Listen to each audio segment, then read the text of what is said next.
जब मुझे सुबह 6 बजे के लगभग फोन आया तो उस क्योंकि हमारे जो यहाँ पे व्यापार मंडल के अध्यक्ष हैं उनका घर बिल्कुल सामने है, मदन सूद जी, उनका जैसे ही फोन आया उसके बाद मैंने मेरी बात उपायुक्त महोदय से हुई और सभी लोग मौके पे पहुंच गए हैं।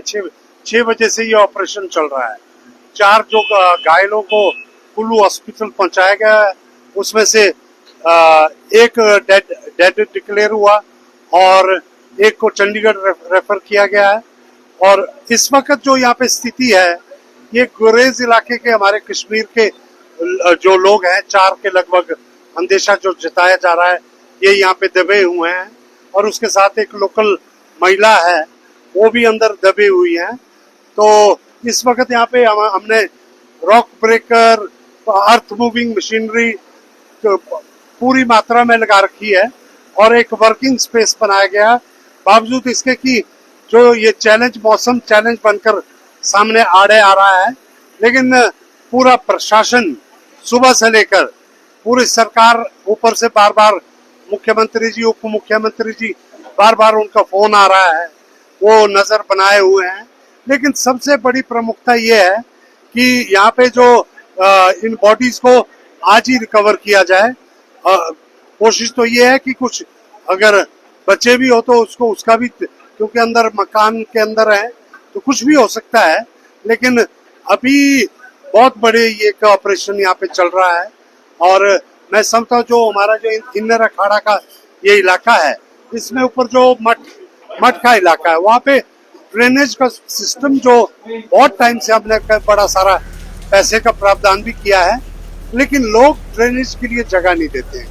एक बहुत बड़ा इशू रहता है, जहाँ पे ड्रेनेज फेल होती है वहाँ पे ये लैंडस्लाइड हो रहे हैं। तो ऐसे में मैं समझता हूँ कि ये इनर अखाड़ा में इस वक्त ये दिक्कत बनी हुई है और लगातार आप देख रहे हैं कि लगभग यहाँ पे 72 घंटे से ऊपर जो ये बरसात के हो गए हैं, तो ऐसे में बिल्कुल भी मौका नहीं मिल रहा है। लेकिन फिर भी हमारे पुलिस प्रशासन, हमारे फायर ब्रिगेड, एनडीआरएफ की टीम और सारे हमारे होम गार्ड से लेकर आईटीबीपी, एसएसबी, बीपी सबको यहाँ पे बुलाया गया है।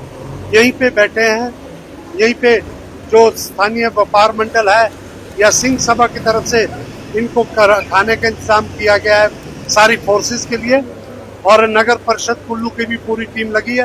तो मुझे उम्मीद है कि आज ही इनको यहाँ पे रिकवर किया जाएगा।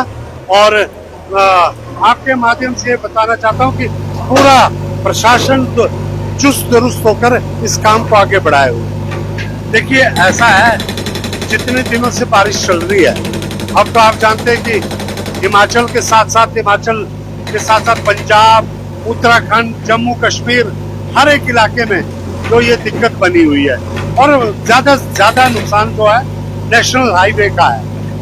मैं पहले भी कह चुका हूँ कि अगर नेशनल हाईवे हमारा थ्रू हो जाता है तो जो हमारे लिंक रोड्स है उसको हम 2 दिनों के अंदर थ्रू करने के लिए क्षमता रखते हैं, क्योंकि बहुत सारी मशीनरी हमारे पास है, मशीनरी की कमी नहीं है। लेकिन मौसम थोड़ा रुकना चाहिए, जिसके लिए जो कुदरत की मेहरबानी होनी चाहिए। तो ये अभी देखते हैं कि जैसे मौका मिले तो इन सारे कामों पे नजर बनाए हुए हैं। देखिए आज जो ये अंदर का बाजार है पूरा खाली करना पड़ेगा। पिछले कल भी मैंने कहा था, लेकिन उसके बावजूद इन्होंने जो है इस बात को सीरियसली नहीं लिया है। कल शाम को मौसम साफ रहा तो सभी लोगों को लगा कि शायद अब बड़ी खुशियां मना रहे थे सभी, मुझे पता चला, लेकिन उसका रात को फिर मौसम खराब हुआ है। तो ऐसे में बहुत सारा इलाका है जिसमें कि ये संघर्ष जारी है और लोगों को सुरक्षित स्थानों पे, जो कम से कम मेरा विधानसभा क्षेत्र है, इसमें जो है 3-4 गांव को असुरक्षित, बागन है, दली है, बुलंग है, और बागन को बता दिया बढ़ाई का इलाका है। तो उसके लिए हम शेल्टर होम्स का भी इंतजाम कर रहे हैं, और जब तक एक व्यक्ति को हम बसा न दे तो हम इस पे पूरे मोर्चे पे डटे रहेंगे। देखिए खाद्य सामग्री अभी कहीं पे भी कोई दिक्कत नहीं है।